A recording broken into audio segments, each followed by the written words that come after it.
Hi there. So I was supposed to be up here to introduce Crystal Clark, who was going to talk about the next topic, which is the On-Farm Climate Action Fund, which I think they're going to put up the presentation here for me. So Crystal couldn't come because she's not well, but I work with her. I'm on the board of Organic Connections, but I also work for EcoCert. And so EcoCert got funding through the government. It was a $2 million initiative to help farmers tackle climate change.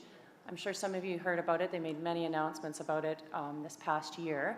And so a small percentage of that went towards organic farmers specifically. And so Crystal heads up that project, but she couldn't come. So I'm going to do her presentation. I've only been through it twice. So you'll have to just bear with me because it isn't my presentation, but I'm going to do my best to deliver the information so you know what's happening. Okay.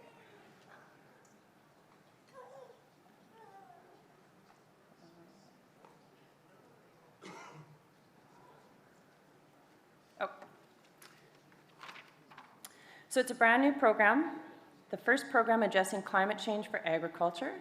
First time organic farmers specifically have been included in a government program, which is very exciting, I think, with funding directly to organic farmers. It'll help certified organic farmers across Canada to adopt ready-to-deploy BMPs that result in reduced GHG emissions through cover cropping and nitrogen management.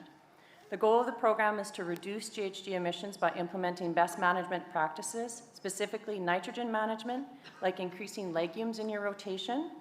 It could be useful, could be useful for implementing less common legumes like faba beans into the crop rotation.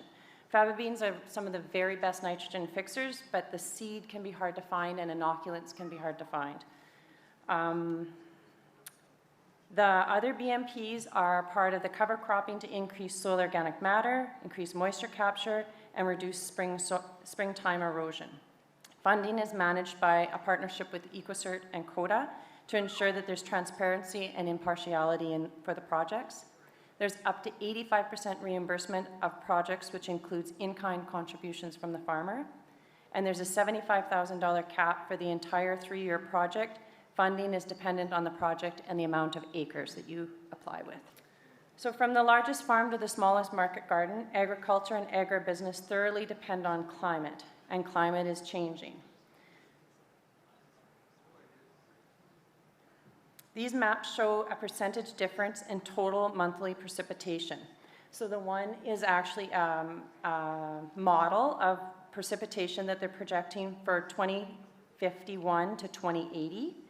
And then the other side, the other April side, is more of the what was happening in 1976 to 2005. So climate models show that Canada's agricultural regions will likely see drier summers from coast to coast, but increased winter and spring precipitation. This means that farmers will have to deal with both too much water during the seeding season and too little water during the growing season, all within the same year. Projections also show that much of southern Canada will be drier overall in the summer, and it could face an increase in short-lived but very intense rainfalls. In Saskatchewan, in April, there could be an increase of between 10 and 20% precipitation. August, we could see a reduction in the southern provinces by 10%, but an increase in northern Saskatchewan. This will impact not only farmers, but it's going to impact, of course, habitat for wildlife and wildlife patterns. So there's 3 parts to the OFCAF program. It's implementing and funding eligible projects, greenhouse gas inventory, and then, of course, education and knowledge transfer.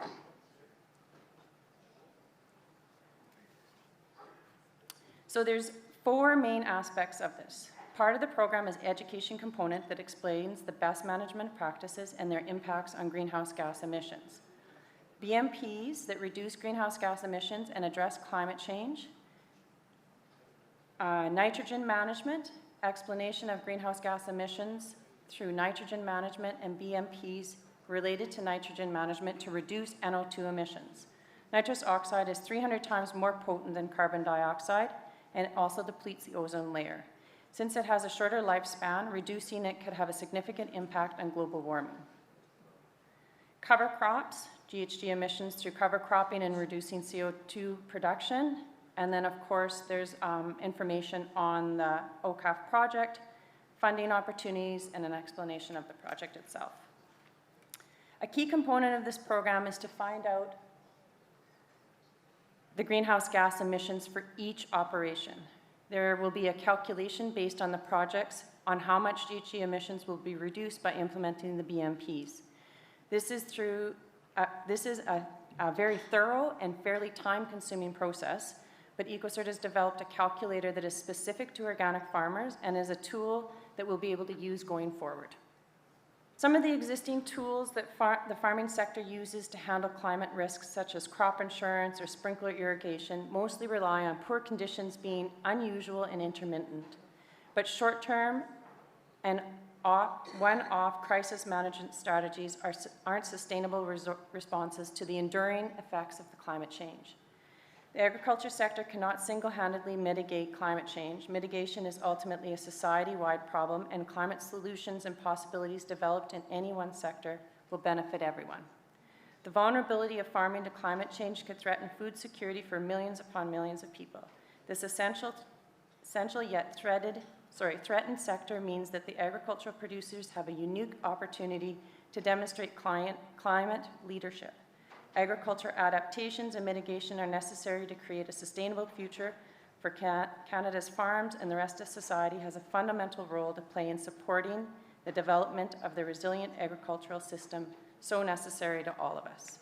So, eligible projects: nitrogen management, soil testing and assessments, seed and planting costs to increase legumes, implementing amendments to increase carbon stored in the and to increase organic matter, transition to use manure and the costs associated with spreading, using horses or equipment to incorporate into the soil to avoid volatilization. Not eligible costs associated with nutrients other than nitrogen, manure equipment that doesn't improve manure incorporation, and it's always important that when you're under this program, if you're going to use manure, that you have to keep it in, it has to meet the rates that are acceptable for your area. So, the eligibility. So, new projects implemented on new land and ones that improve current practices. The projects must fit under these qualifications, and the goal of the project is to reduce greenhouse gas emissions. Timeline is very important because there's a fiscal timeline for this project. Expenses between February 7th, 2022 and March 31st, 2023 are being addressed right now and will be considered in the next round of applications. Next fiscal year is April 1st of 2023 to March 31st of 2024. An application must include a BMP and the project details that are planned. Your application is reviewed by an independent selection committee from CODA and EcoCert, and then any of the projects that meet the criteria are put into a blind selection.